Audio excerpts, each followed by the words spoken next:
S'enrichir, ou plutôt vous enrichir, c'est aussi le leitmotiv de Dr. Sales, notre redoutable expert de la science commerciale. De son vrai nom, Laurent De Smet, Dr. Sales vous offre une consultation gratuite pour doper vos ventes et augmenter sérieusement votre chiffre d'affaires. Une séquence très enrichissante de Waliona Plus.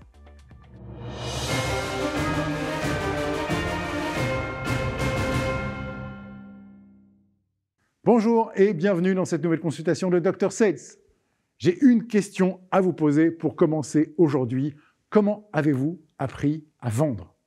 Eh bien, comme la plupart d'entre nous, vous n'avez pas appris à vendre dans des livres et pourtant, il y en a de très bons qui provoquent des prises de conscience incroyables. Vous n'avez pas non plus appris à vendre dans des formations. Et c'est difficile à dire pour moi, je suis formateur commercial et il y a d'excellentes formations qui vous transportent, vous éclairent et vous mettent en main des techniques incroyables. Et vous n'avez pas appris à vendre en regardant d'autres faire le job. Et pourtant, il y a des modèles de vendeurs super inspirants. Mais vous avez appris à vendre en pratiquant vous-même. Un jour, un directeur commercial m'a demandé à brûle-pourpoint quel était le retour sur investissement, le fameux ROI de mes formations. Pensant me mettre mal à l'aise, il m'a posé cette question, il circulait en attendant que je me débrouille. Et je lui ai répondu de façon très simple. Je lui ai dit, écoutez, c'est très simple, quel ROI vous avez besoin? Vous voulez un retour sur investissement de combien? Et là-dessus, très intrigué par ma réponse, il m'a dit, je ne sais pas moi, 10% d'augmentation des ventes sur un an. Je dis, OK, vous voulez donc un retour sur investissement de 10% des ventes sur un an? OK, je pourrais m'y engager. Il me dit, ah, vous pourriez vous y engager? Vous n'êtes pas certain? Je dis, si, j'en suis certain, mais ça va demander un effort de votre part. Ça veut dire que non seulement on va faire la formation, mais qu'en plus, vous allez me donner des stock options et un poste de management dans votre entreprise. Parce qu'en fait, ce que vous me demandez de faire, c'est d'obliger vos commerciaux à passer à la pratique de ce que je vais leur enseigner. Et ça, croyez-moi, cher monsieur, c'est pas juste mon travail, c'est surtout et aussi le vôtre. Et oui, la pratique est discriminante. Pour monter en expertise, il va vous falloir pratiquer et donc vous entraîner. Vous pouvez lire autant de livres que souhaitez, vous pouvez assister à autant de séminaires, de formations, de webinaires, ingurgiter autant de tutoriaux. Si vous ne pratiquez pas, vous ne progresserez pas. Bruce Lee a dit ceci, le bois ne rend pas les coups et vous avez besoin de vous mettre en pratique pour pouvoir effectivement essayer les pratiques, les techniques et les prises de conscience que vous avez fait. Attention! Cela dit, la pratique, ce n'est pas simplement et seulement le terrain qui va le faire toute seule. Je ne veux plus avoir de cette espèce de mythe de la formation sur le tas qui finit en général invariablement par de la déformation sur le tas. Non, l'entraînement précis et efficace se pratique avec une réelle intention de programmer. Et c'est en ça que je voudrais vous parler de quelque chose de fondamental qui est la pratique versus la pratique délibérée. Qu'est-ce que c'est que de la pratique délibérée ? Alors d'abord, à la base, dans son livre Outliers, hors normes, dans lequel Malcolm Gladwell essaie de percer les mystères qui ont fondé les grandes réussites, eh bien, il finit par arriver à la conclusion qu'un des éléments discriminants, c'est 10 000 heures de pratique pour arriver à de l'expertise. Si on ajoute 10 000 heures de pratique en moyenne avec de la chance et un peu de talent, on arrive en général à expliquer pourquoi de grands génies de la musique ou des affaires sont devenus ce qu'ils sont. Pour lui, c'est la pratique qui est discriminante.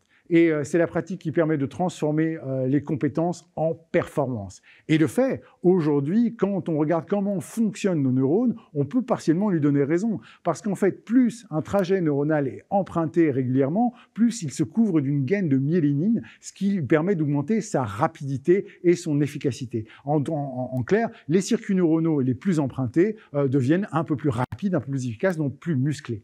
Mais dans un autre ouvrage, Anders Ericsson, dans l'ouvrage Peak, insiste, lui, de passer de la pratique générale à la pratique délibérée pour progresser. Alors, qu'est-ce que c'est qu'une pratique délibérée? Eh bien, c'est une pratique basée sur des points précis et animée par la volonté consciente de vouloir s'améliorer.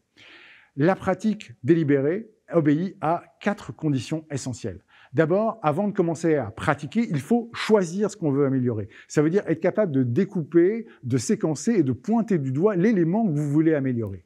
La deuxième condition, c'est que cet apprentissage doit vous pousser un peu au-delà de votre zone de confort, que vous devez y vivre un vrai challenge, que cela doit effectivement aller un peu plus loin que vos habitudes. La troisième, c'est de vraiment avoir envie de prêter votre attention là-dessus, et donc d'être extrêmement concentré et de ne pas être distrait.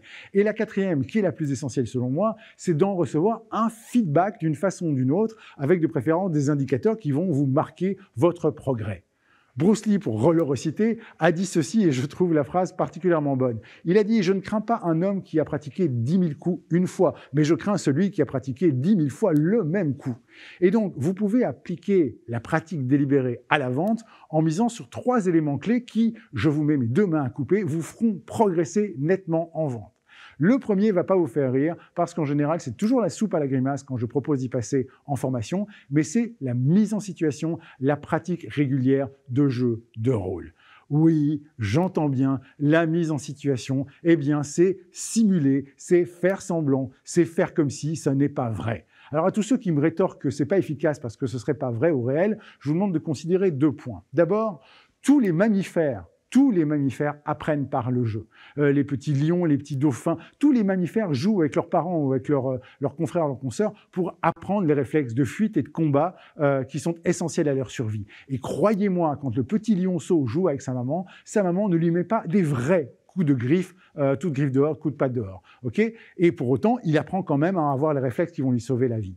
Deuxième chose, la simulation, c'est un élément intrinsèque de notre apprentissage. Regardez ceci, imaginez que vous soyez sur le point de prendre un vol long courrier. Vous passez devant la cabine de pilotage, vous voyez que le nouveau pilote est très jeune, et vous voyez son copilote qui lui dit « Alors, tu as fait les 10 000 heures d'apprentissage sur simulateur, sur ce nouvel avion ?» Et là-dessus, le pilote lui répond « Ah non, non, tu sais, le simulateur, c'est un jeu vidéo, moi j'aime pas, c'est pas très naturel. Je préfère vraiment vivre les sensations de l'avion pour bien le comprendre. Eh bien, je suis désolé, mais quel que soit votre courage, moi, je descends de l'avion à ce moment-là. » La simulation, c'est une des meilleures choses qu'on puisse faire pour apprendre le réel. Alors attention, j'ai dit simulation et j'ai dit régulier. Et quand je dis régulier, j'insiste. Faire des jeux de rôle et faire des mises en situation, c'est pas attendre 3 ans, une formation pour pratiquer pendant 30 minutes ou 1 heure et puis plus rien. Non. Si vous voulez pratiquer de la mise en situation régulière, ça veut dire que c'est le même principe que la salle de sport. C'est la régularité et la fréquence qui feront des mises en situation un exercice ordinaire qui portera ses fruits. Et donc aujourd'hui, vous avez en plus l'opportunité non seulement de le faire en entreprise, en présentiel, mais vous pouvez le faire à distance. On peut organiser très facilement des sessions de mise en situation d'un écran à l'autre sans déplacer personne avec une énorme efficacité et c'est super important. Alors, si vous voulez mettre de la pratique de jeu de rôle dans votre entreprise, de mise en situation dans votre entreprise, vous avez quelques petites conditions à respecter et je vais vous les donner. La première chose, c'est qu'il faut absolument dédramatiser ceci. Ce n'est pas une évaluation, ce n'est pas un jugement. Tout le monde se prête au jeu avec bienveillance. On est là effectivement pour se planter, pour faire semblant, pour essayer de nouvelles choses. Donc, on doit donner aux gens du non-jugement et de la sécurité. Deuxième chose, pratiquer de la difficulté croissante. Ça ne sert à rien de mettre trop rapidement ceux qui jouent dans des difficultés. Commencez par des premières situations qui se passent bien, qui sont simples. Troisième chose, récompenser l'action et pas le résultat. Le but du jeu, c'est pas avoir réussi à faire une simulation qui vende, mais simplement avoir réussi à faire une simulation. C'est pas un concours. Le but du jeu, c'est renforcer positivement le fait que les gens jouent et prennent plaisir à jouer et se détendent. Et de là, effectivement, vous allez arriver au point le plus essentiel. Et le point le plus essentiel, c'est arriver à bien coacher. Alors, vous pourrez dire que le rôle du client ou le rôle du vendeur dans une mise en situation sont importantes, mais pour moi, le rôle le plus important, c'est celui qui va pratiquer le feedback. Parce que celui qui va réussir à donner du feedback bienveillant, à construire des prises de conscience constructives, sans jugement, a tout compris à son métier et permettra aux autres de progresser très, très rapidement. Deuxième point, l'accompagnement terrain. Encore une fois, je parle d'un accompagnement actif et dynamique. Okay, je parle d'un accompagnement qui vise à faire progresser les gens. Un commercial un jour m'a dit, un sourire en coin, il dit « Ah oui, mon directeur commercial m'accompagne 1 fois par an sur le terrain. Il fait ça très bien. Il occupe la place du mort toute la journée. » Ben non, je suis désolé, quand on accompagne un commercial sur le terrain, c'est pas juste pour rester assis à la place du mort, ne rien dire et faire de la présence. Quand on veut faire de la pratique délibérée en accompagnement, on accompagne son vendeur, son commercial, avec des intentions qui sont de pratiquer de l'amélioration. Ça veut dire qu'on prépare ça ensemble. On demande au vendeur quels sont les points qu'il a envie d'améliorer. On essaye de les regarder précisément dans chacun des entretiens qui est observé. On donne du feedback, on met des plans d'action, on trouve des indicateurs. Et vous pouvez faire ça avec d'autres gens que votre chef. Vous pouvez faire ça entre vous, entre collègues. C'est beaucoup plus drôle, c'est beaucoup moins jugeant et on peut en plus partager des bonnes recettes ensemble. Donc de grâce, pratiquez de la vente en tandem, pratiquez simplement des ventes à 2 ou observez-vous les uns les autres. C'est très très riche. Troisième et dernier élément pour bien progresser et bien faire de la pratique délibérée, l'auto-débriefing. Qu'est-ce que c'est que l'auto-débriefing? Eh bien, si vous avez un commercial qui est habitué à s'entraîner, qui est habitué à faire des mises en situation, qui est habitué à recevoir du feedback constructif du terrain, eh bien, il finira à un moment donné ou à un autre par acquérir cette fantastique capacité à s'auto-évaluer et à se challenger lui-même sur les choses qu'il détecte comme étant pas encore tout à fait maîtrisées. En conclusion, la mise en place d'un plan de pratique délibéré sur l'amélioration de la compétence commerciale va permettre à vos équipes de changer la donne, de réaliser des améliorations visibles et de récupérer à terme une motivation inépuisable. Alors quand est-ce que vous vous y mettez? N'oubliez pas ceci, Georges Brassens chantait que le talent sans travail n'est qu'une vilaine manie.